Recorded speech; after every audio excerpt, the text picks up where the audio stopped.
Quero relatar o meu testemunho. Desde a minha adolescência, congregava em uma igreja. Fiquei muito tempo nessa igreja. Observava todos os mandamentos desse ministério. Cumpria a doutrina da dieta e uma lista de coisas que não podia fazer. Quando alcancei a maioridade, perdi vários empregos. A minha igreja não permitia trabalhar no sábado. Fiquei deprimido. A minha família na época era muito pobre. Morávamos em um bairro pobre. Emprego que não trabalhava no dia de sábado não tinha. Perdi muitas oportunidades por causa dessas coisas e fui para a vida do crime. Comecei a usar vários tipos de drogas. Eu e meu amigo de escola Diego entramos no tráfico.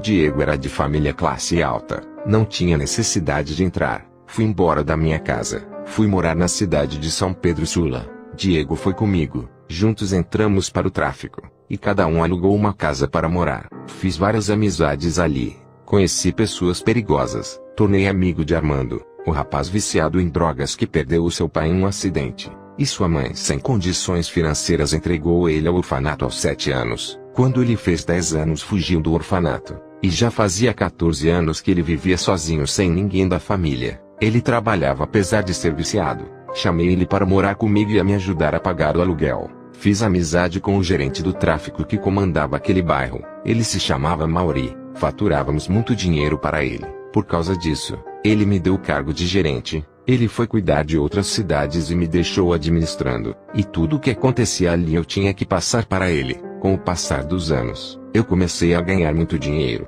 O poder começou a subir a cabeça. Já estava andando de carro 0 quilômetros. Mandava uma parte do dinheiro para minha família que estava em Tegucigalpa. Minha mãe me perguntava como eu ganhava tanto dinheiro. E eu dizia que era um gerente de vendas. Mas nunca dizia que era do tráfico. Mas toda aquela felicidade iria embora. O ponto de drogas onde eu gerenciava se tornou alvo de cobiça de outros traficantes. A Mauri ligou para mim e disse que estava mandando um cara para me ajudar. Esse cara era muito perigoso. Um dos homens que matava por dinheiro. Ele tirava vida por pouco. Ele desvalorizava a vida das pessoas. Esse homem tinha matado mais de 15 pessoas somente naquele ano. 11 homens e 4 mulheres foram suas vítimas. Seu nome era Guido. Ele sabia que eu era o gerente daquele ponto. Tinha um respeito pela minha pessoa. Mas um dia ficamos ele e mais 3 caras contando dinheiro no caixa. Ouvimos barulhos de tiros. Eu disse para eles ficarem ali. Fui ver o que estava acontecendo. Guido estava sentado na mesa com uma arma na mão. Ele era o único armado ali. Quando eu fui para fora, 7 homens armados invadiram a casa onde a gente contava o dinheiro do caixa. Guido e os 3 caras foram surpreendidos e receberam vários tiros e morreram na hora. Eu escutei quando aqueles homens arrombaram a porta da casa para assassinar aqueles homens. Eu saí correndo e os 7 homens estavam me seguindo. Logo os meus parceiros descobriram que eu estava em fuga e me deram cobertura. Houve um tiroteio. 2 homens que estavam me seguindo morreram. Esse foi o primeiro livramento que Deus me deu. Depois dessa cena, eu quis abandonar o tráfico. Meu chefe Amaury disse que a vida não era só ganhar dinheiro, tinha o lado mal das coisas, e que eu era o responsável pelos lucros daquele ponto. Isso chamaria a atenção de outras quadrilhas. Então, para que eu não saísse, o meu salário foi dobrado. Eu não tinha escolha para rejeitar aquela proposta. Não tinha profissão e nem formação para abandonar o tráfico. Ou eu ganhava mais dinheiro ou viveria uma vida simples sem nenhum conforto. Aceitei a proposta. Satanás conhece o nosso ponto fraco. Ele faz de tudo para nos prender por causa da grande obra que o Senhor tem em nossas vidas. Depois dessas coisas, pouco tempo depois houve um acerto de contas. Eu estava mudado. Já não era mais a mesma pessoa. Peguei uma arma, e com 4 homens invadimos várias casas para acertar as contas com os viciados que não pagavam. Na madrugada desse dia entramos em 5 casas e matamos todos que não pagaram suas dívidas. Todos aqueles que prejudicavam o lucro eram mortos. Teve um dia que eu e alguns homens fizemos uma chacina de 4 pessoas. Eu já não sentia piedade das vidas. Matei uma viciada por dívidas. Ela deixou 2 crianças para criar. Nesse dia, ela me implorou para que eu não a matasse. Ela dizia que iria dar um jeito de quitar a sua dívida. Ela disse: "Não me mate pelos meus filhos." Eu não tive misericórdia e a executei. Ela não devia muito, mas eu queria chamar a atenção do meu chefe. Matar aquela mulher se tratava da minha honra, não mais do dinheiro. Eu queria ganhar respeito e ser temido, para que os viciados sentissem medo e não dessem mais prejuízos para nós. Eu estava totalmente endemoniado. Depois eu fui uma feiticeira. Queria a proteção dos meus inimigos. Eu paguei essa mulher.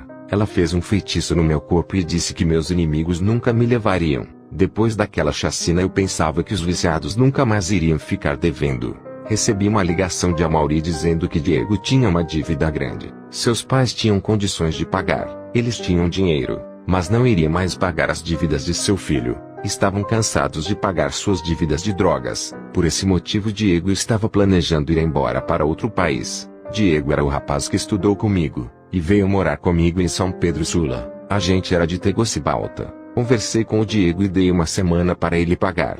Diego dizia: somos amigos, você me compreende, sabe da minha situação. Eu disse: Diego, não confunda a amizade com o trabalho. Você sabe que cumpro ordens. Depois daquela conversa, eu mandei alguns caras para ficarem de olho nele durante uma semana para ele não fugir. Se até aquele dia ele não pagasse, então que executassem ele. E foi o que aconteceu. Eu não tive escolha. O diabo estava montando uma cilada para mim, e ele sabia das minhas fraquezas. Armando sempre pagava as suas dívidas, morava na mesma casa que eu em um outro cômodo, me ajudava a pagar as contas, sempre pagava as suas dívidas nas minhas mãos. Um dia, a empresa em que ele trabalhava o mandou embora por ele ter agredido seu chefe. Ele estava devendo drogas, sua conta estava alta. Eu sabia que ele pagava, mas naquele momento ele não tinha dinheiro. Alguns meses se passaram e ele não conseguia emprego. O diabo tinha usado ele para agredir seu chefe, e agora estava fechando as portas para ele não pagar as suas dívidas. Satanás estava tramando para levar a sua alma.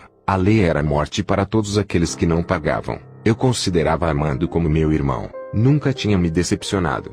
Recebi uma ligação para matar ele. Fiquei triste. Aquele era um teste de fidelidade. A ordem era para que eu mesmo matasse ele com as minhas próprias mãos. Eu morava na mesma casa com ele. Seria mais fácil. Até que um dia peguei a arma, apontei para ele. Não tive coragem. Mandei ele ir embora para longe. Ele arrumou sua mala e foi embora. Depois desse dia não fui trabalhar no meu posto. Tinha quebrado a ordem de matar ele naquele dia. Dias depois, Amaury veio até minha casa e disse: você me decepcionou. Esperava mais de você. Aumentei o seu salário. Falei bem de você aos meus chefes e você me traiu. Eu arranquei dinheiro do meu bolso e paguei a conta de Armando. E disse para ele: procura outro. Não faço mais parte do tráfico. Poucos dias depois eu estava na rua. Amaury apontou sua arma para mim, e disse que traidores como eu não deveriam viver. Eu comecei a correr. Ele atirou. Seu tiro pegou no meu ombro e eu corri. Amaury não estava sozinho.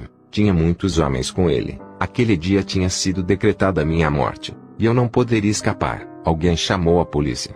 Houve um tiroteio. 3 policiais morreram e 5 traficantes morreram. Um deles foi Amaury. Salmos 115:15. Não toqueis nos meus ungidos e nem maltrateis os meus profetas. Ele só morreu porque se levantou contra minha vida. Satanás estava usando esse homem para ganhar minha alma. Toda aquela proposta de dinheiro oferecido era para eu ficar preso ao crime e o diabo levar a minha alma. Eu fui levado para o hospital. Tiraram a bala do meu ombro. Alguém fez a denúncia na delegacia dizendo que eu era o gerente. Eu já tinha saído, mas não teve jeito. Do hospital eu fui para um presídio. Uma semana depois, um dos amigos de Amaury mandou uma carta para minha cela e contou toda a minha traição. Fui esfaqueado dentro da minha cela. Tomei 5 facadas. Se o policial não tivesse interferido e entrado lá dentro, a minha situação teria sido pior. Fui internado no hospital. Estava gravemente ferido. Fiquei respirando no aparelho. Meus sinais vitais estavam desaparecendo. Minha família percebeu que eu não mandava mais dinheiro e nem ligava. Ficaram preocupados e viajaram para São Pedro Sula.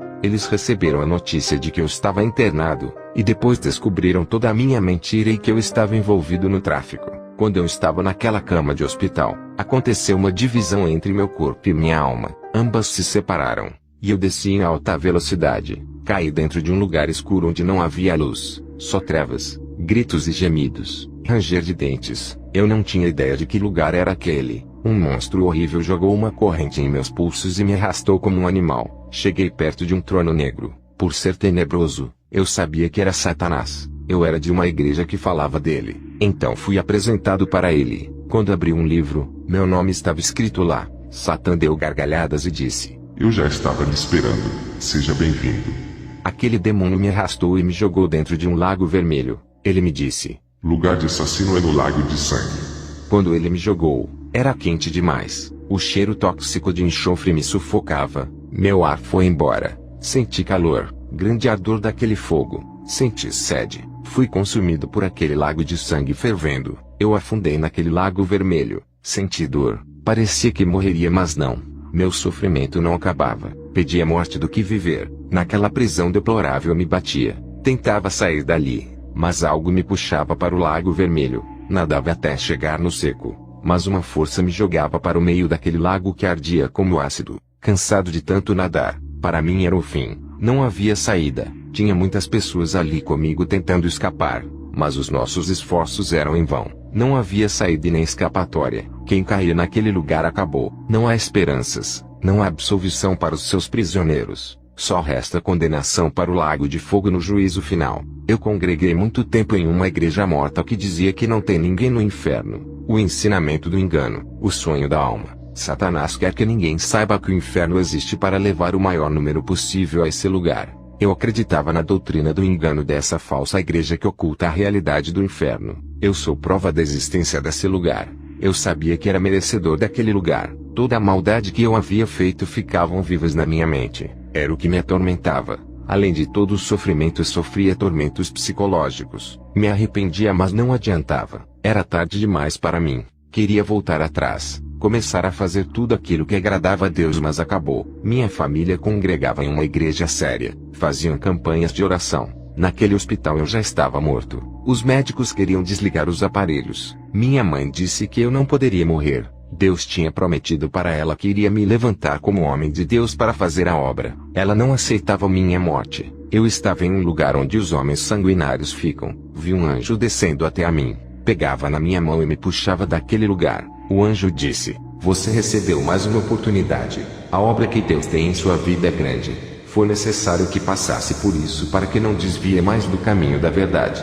O anjo me levou em um lugar onde eu pude ver as pessoas que eu havia matado. Elas olhavam para mim com muito ódio. Pude ver alguns jogando a culpa em mim. A mulher que eu tinha matado e deixou 2 filhos me insultava e dizia: "Você estragou a minha vida. Olha para onde você me mandou. Você merece esse lugar." Fui para um lugar onde eu vi Diego queimando no fogo. Ele olhava para mim e chorava. Eu também chorei. Me senti culpado por ele estar ali. Pensei comigo: tanta vida eu ceifei. Fui instrumento de Satanás para trazer essas pessoas para esse lugar. Nunca mais vou fazer mal a ninguém. Não ganharei mais almas para o diabo. Agora o anjo do Senhor me levou a um lugar perto do lago de fogo. Uma parte muito longe das almas. Ficamos em uma longa distância. Não podíamos nos aproximar muito, pois o poder de sucção daquele lugar é tão terrível que até os demônios têm medo e passavam longe. Dava para ouvir aquele lago de fogo ferver e sua fumaça subia para cima. Aquele lago não tinha fim. Cabe uns 7 planetas nosso dentro daquele lago.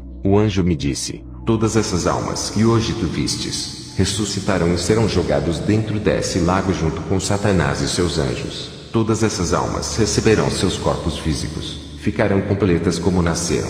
Foi assim que Deus os criara. É justo que eles recebam seus corpos antes de serem sentenciados."